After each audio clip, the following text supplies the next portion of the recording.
first noticed Emily in the way people notice a soft light under a door, steady yet hesitant, as if asking permission to glow. She lived down the hall from me, a quiet presence who left early and returned late, carrying the same canvas tote and the same tired shoulders. The divorce had settled over her like winter frost, thin at first, then thicker each week, until even her smile seemed to crunch underfoot. I would hear the kettle on, the soft clink of a mug, and imagine her sitting at the small table by the window, tracing circles in the steam, trying to warm her hands around a future that felt far away. Her days were clockwork, out before sunrise, back after sunset, keys in the lock like a metronome, counting the measures of a life played in minor keys. She worked in marketing, she told me once, the mid-level kind that kept projects moving while praise drifted upward. The details mattered to her, fonts and colors, tiny decisions that never carried her name. When the elevator doors closed on her reflection, I saw how she avoided her own eyes, as if they were a mirror she could not afford to break. Pain had made a slow cartographer out of her. She knew every corner of doubt, every alley of what if and should have, every cul-de-sac where hope circled, then gave up. Some evenings she would pause by the mailboxes, leaf through flyers she did not need, anything to delay the quiet waiting in her apartment. It is strange how silence can weigh more than noise, how it can press against your ribs until breathing feels like lifting stone. There was a tenderness in the way she handled ordinary things, as if each grocery item were a fragile truce with the day. Apples, milk, a loaf of bread. These small agreements that life would continue. Yet the fatigue ran deeper than sleep could fix. It was the fatigue of carrying a story that no longer made sense, a plot that had lost its center. She kept walking through it anyway, faithful to the page. From my window, I could see her window, both of us lanterns on the same dim hallway of life. I did not know then what course her days would take, only that she moved like someone trying not to disturb a wound. And beneath that careful motion, something else kept breathing, the faintest ember, stubborn as a heartbeat. It was a Sunday morning when I found Emily sitting on the bench outside our building, the kind of bench that had long ago surrendered to the weather, its paint peeling in tired curls. She was staring at nothing in particular, holding a paper cup of coffee that had gone cold. I sat down beside her, and after a silence that felt like an introduction in itself, she spoke. Her voice was calm, but it carried the weight of someone who had been negotiating with her own thoughts for too long. That was the first time I told her about something my old mentor had once taught me. I said the mind is like soil, and whatever you plant there will grow. She tilted her head, a faint smile playing at her lips, as if she wanted to believe it, but had been disappointed by hope before. I gave her a challenge. Nothing complicated, nothing expensive. For every negative thought that crossed her mind, she had to write down 3 possible good outcomes, no matter how far-fetched they seemed. At first, she laughed softly, asking what good could possibly come from some of her problems. But I told her it wasn't about being right. It was about training the mind to stop feeding the weeds. She took the idea with the kind of reluctance people have when they agree just to be polite.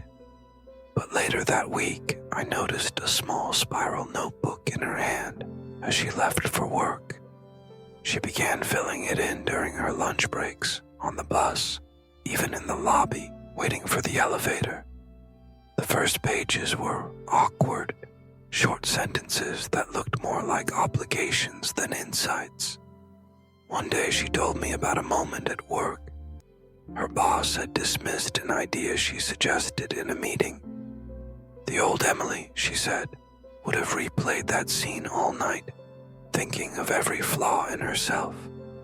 This time, she forced herself to list 3 possible benefits.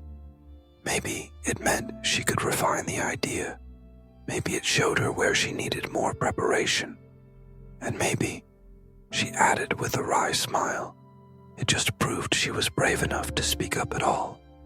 Something subtle began to shift. Her steps were a fraction lighter in the hallway. She lingered less by the mailboxes. It was as if she was planting seeds she didn't yet believe would grow, but planting them anyway. I could see her fighting her old patterns, not with force, but with patience. One small thought at a time. Winter had been slow to leave that year, reluctant in the way pain sometimes clings, even when it no longer has a reason to stay. Emily had been keeping up with the notebook, though she never called it that anymore. She called it her map, a quiet guide through days that still had their storms. I saw her one morning with a different look in her eyes.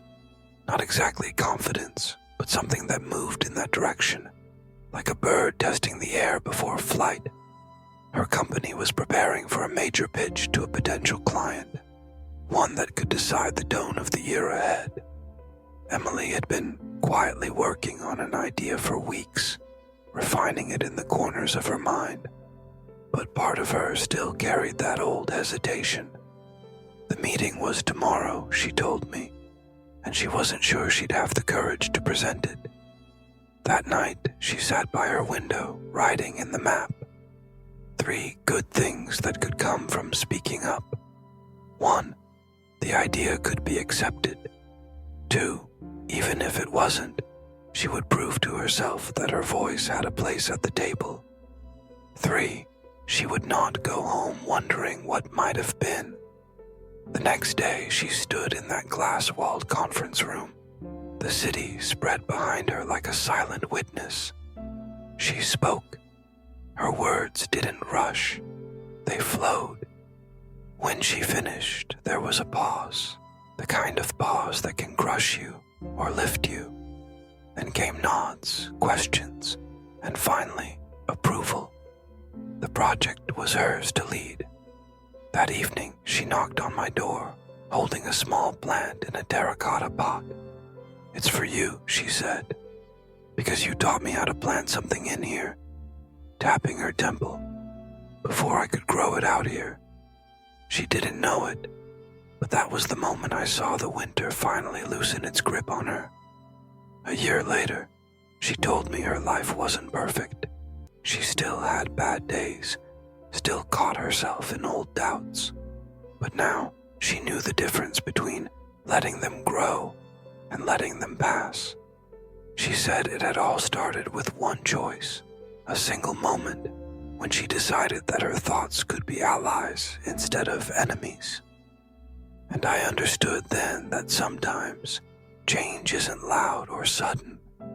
Sometimes it begins in the quiet space between 2 thoughts.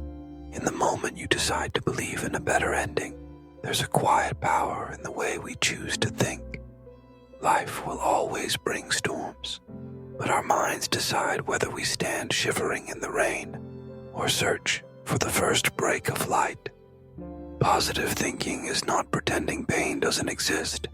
It's trusting that beyond the pain, something worth living for waits. Emily's story is proof that a single choice can change the shape of every day that follows. If this story touched you, share it, comment with your thoughts, and subscribe for more stories that remind us hope is never out of reach.